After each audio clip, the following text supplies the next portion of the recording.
విజయవాడని వరదలు ముంచెత్తుతున్నటువంటి నేపథ్యంలో వరద ప్రాంతాల్లో స్లీపర్ సెల్స్ ఉన్నాయని ఆంధ్రప్రదేశ్ ముఖ్యమంత్రి చంద్రబాబు గారికి సమాచారం అందడంతో ఆయన అలర్ట్ అయ్యారని, దాని ద్వారా ఇప్పుడు రాష్ట్ర ఇంటెలిజెన్స్ విభాగం కూడా దాని మీద ప్రత్యేకమైనటువంటి దృష్టి పెట్టింది అనేటువంటి ప్రచారం ఇప్పుడు సోషల్ మీడియాలో ఊపందుకున్నటువంటి నేపథ్యంలో ఆ స్లీపర్ సెల్స్ ఎవరు, దానివల్ల ఎవరికి ఎటువంటి అనర్థం జరగబోతుంది అనే దాని మీద మనం విశ్లేషణ చేసుకునేటువంటి ప్రయత్నం అయితే చేద్దాం. ప్రస్తుతం మనతో పాటు ఉన్నారు ప్రముఖ రాజకీయ విశ్లేషకులు, ప్రముఖ సీనియర్ జర్నలిస్ట్ సిఎస్ రావు గారు. సార్తో మాట్లాడదాం. సార్ నమస్తే. సార్ నమస్తే.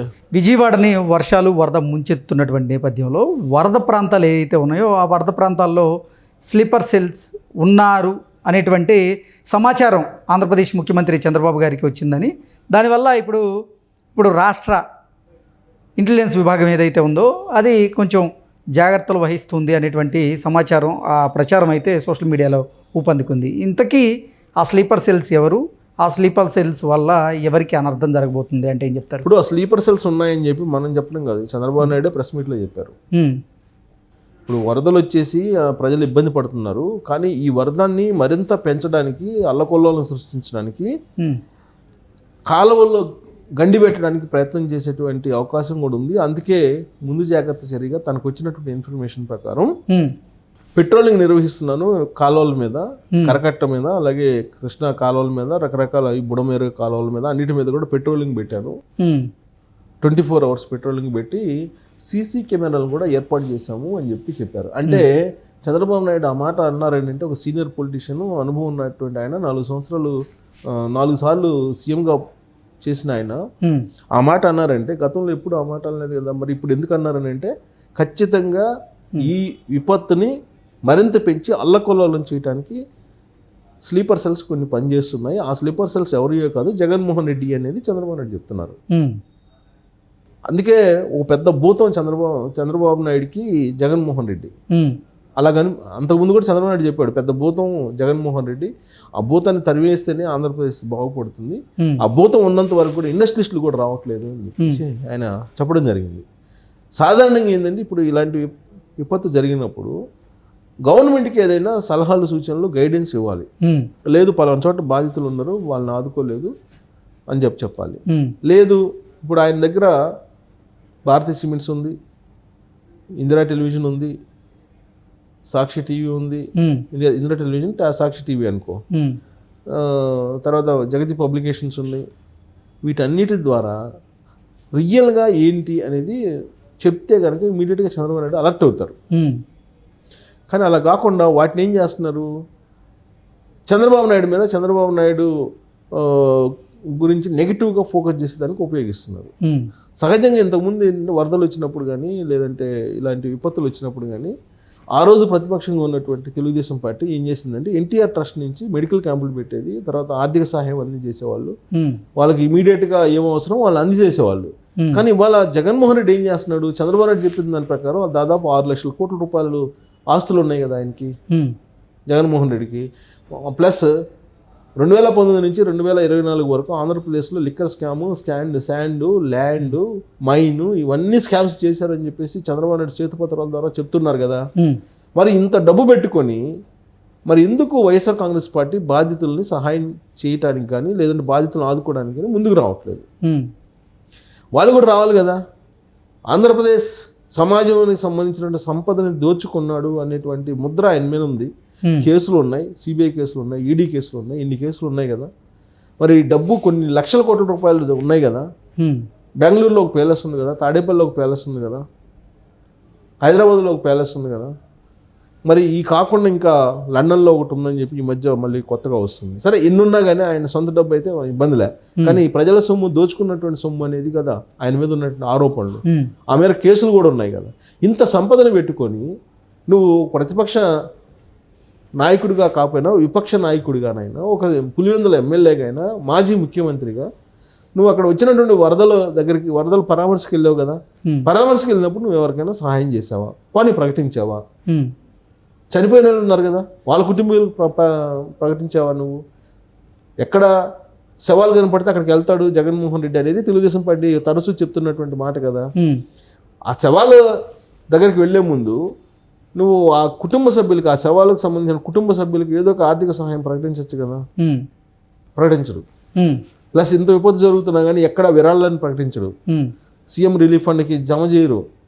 తర్వాత వాళ్ళు స్వచ్ఛందంగా ఏదన్నా చేయాలంటే పోనీ వాళ్ళ క్యాడర్ ఉంది కదా, వైఎస్ఆర్ కాంగ్రెస్ పార్టీ క్యాడర్ ఉంది కదా, పోనీ వాళ్ళైనా పిలిపియాలి కదా. ప్రజలు ఇబ్బందుల్లో ఉన్నారు, విపత్తుల్లో ఉన్నారు, బాధపడుతున్నారు, మీకు తగిన సహాయం చేయడానికి మీరు ముందుకు రండి అని చెప్పి పిలిపివ్వాలి కదా. ఎక్కడన్నా పిలిపించినట్టుందా? ఎక్కడా లేదు. పోనీ ఆయన ఏమైనా ప్రకటించాడా? ప్రకటించలేదు. పోనీ ఆయన ఏమైనా ఇన్ టైంలో వచ్చారా? రాలా. ఆయన ఇడుపుల పైకి వెళ్ళి అక్కడ వైఎస్ రాజశేఖర రెడ్డి వర్ధంతి ఉంటే దాంట్లో పార్టిసిపేట్ చేసి ఇడుపుల పై నుంచి నేరుగా ఇక్కడికి వచ్చారు. సింగనగర్, విజయవాడ వచ్చి విజయవాడలో శాద్గిరి, తాడేపల్లిలో, ఆ తర్వాత సింగనగర్కి ఆ రోజు సాయంత్రం వెళ్ళారు. ఆ వరద జరిగింది ఎప్పుడు? దాదాపు 24 గంటలు 32 గంటల ముందు జరిగింది. ఆయన అంటే ఇన్సిడెంట్ జరిగిన తర్వాత దాదాపు ఒక రోజు తర్వాత వచ్చాడండి ఆయన. ఏది ఒక మాజీ ముఖ్యమంత్రిగా ఆయన ఒక రోజు తర్వాత వచ్చాడు.